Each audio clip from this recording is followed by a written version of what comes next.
시간관리 5가지 법칙. 당신의 목표나 성과를 올리기 위한 시간관리 5가지 법칙으로 프레임의 법칙, 파레토의 법칙, 우선순위의 법칙, 프랭클린 3579의 법칙, 파킨슨의 법칙에 대해 말씀드리겠습니다. 시간을 효과적으로 관리하고자 하는 사람들의 법칙입니다. 자신의 꿈과 목표를 위해 프레임을 맞추고 파레토의 법칙에 따른 시간관리와 우선순위를 정해서 일을 함으로써 자신의 목표에 한 걸음 더 나아갈 수 있게 됩니다. 프랭클린 3579 법칙은 균형 있는 삶을 살아갈 수 있는 가이드라인을 제시할 것이고, 마지막으로 버킷리스트나 일에 대한 마감 시간을 정함으로써 생각이나 꿈이 현실화되는 것이죠. 그럼 지금부터 알아보겠습니다. 1. 프레임 법칙. 프레임은 창틀이라는 의미로 사람들의 관점 및 생각의 틀을 의미하기도 합니다. 사진을 잘 찍는 사람들은 프레임 선정에 탁월합니다. 사진작가는 자신이 보고 있는 모든 것을 담으려 하지 않습니다. 표현하고자 하는 부분만 클로즈업하여 촬영하거나 자신만의 표현 방식을 통해 프레임 속에 피사체를 담는 것이죠. 시간도 마찬가지입니다. 우리는 하루 24시간이라는 제한된 시간을 가지고 살아가고 있기 때문에 자신만의 시간 프레임을 가져야 합니다. 인생의 디딤돌과 같은 부분만 프레임 속에 넣어야 하는 것이죠.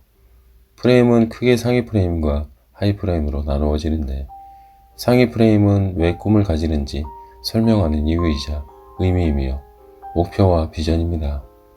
하위 프레임은 그 일을 하기 쉬운지 어려운지, 시간이 얼마나 걸리는지, 성공 가능성이 있는지에 대한 절차나 방법입니다. 하위 프레임에 집착하면 인생의 궁극적인 목표를 놓치기가 쉽습니다. 그렇기 때문에 자신의 꿈을 이루기 위해 반드시 목표에 맞는 상위 프레임을 설정해야 합니다. 2. 파레토 법칙.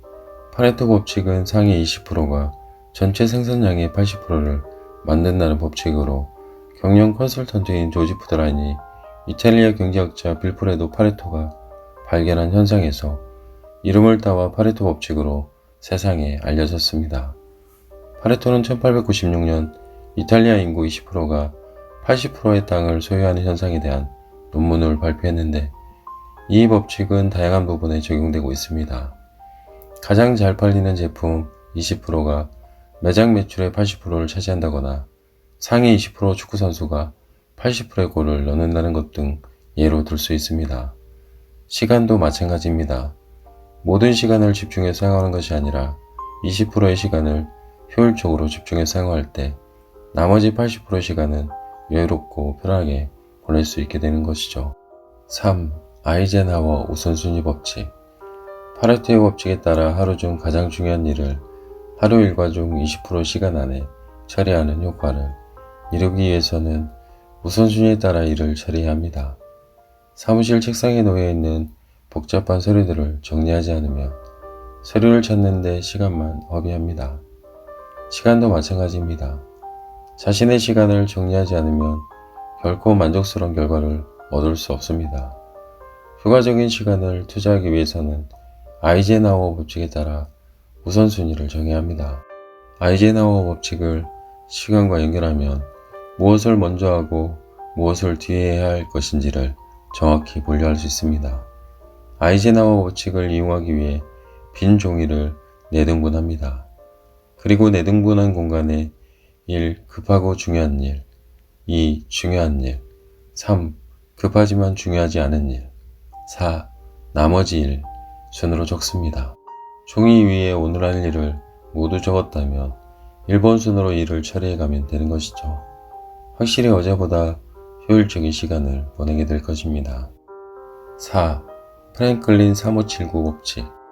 프랭클린은 가난한 집안에서 태어나 정규교육을 받지 못했지만 미국 건국 기초를 다진 인물로 미국 앞에 $100 지폐 속에서 쉽게 볼 수 있는 유명한 사람입니다. 그의 남다른 성공 비결은 시간 관리에 있습니다. 그는 하루 9시간 동안 일하고 7시간은 수면을 취했으며 5시간은 식사와 여가에 투자했고 3시간은 독서와 자기개발에 사용했습니다. 이를 기반으로 현재 미국 하버드 대학교나 MBA 수업에서 가장 먼저 가르치는 것이 바로 시간관리입니다. 5. 파킨슨 법칙. 한 대학 교수가 두 그룹으로 나누어 학생들에게 같은 주제의 레포트를 쓰도록 지시했습니다. 한 그룹은 일주일 안에, 다른 그룹은 한 달 안에 작성하도록 한 것이죠. 그런데 기한 안에 레포트를 제출하지 못한 학생 비율은 두 그룹 모두 비슷했습니다. 특히 일주일 안에 제출한 레포트와 한 달의 시간을 준 레포트 완성도가 별 차이가 나지 않았다고 합니다. 이처럼 시간을 길게 잡으면 게으름만 늘어나는 현상을 파킨슨의 법칙이라고 합니다.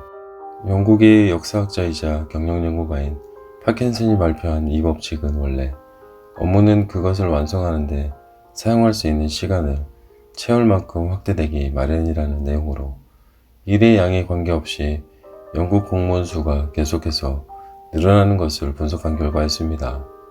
결과적으로 목표나 성과를 올리기 위해서는 너무 긴 시간을 계획하기보다는 적당한 시간을 배분해서 사용하는 것이 효율적이라는 것입니다. 당신의 꿈과 목표를 위해 응원하겠습니다. 감사합니다. 부자를 꿈꾸는 독서가 작은 습관입니다.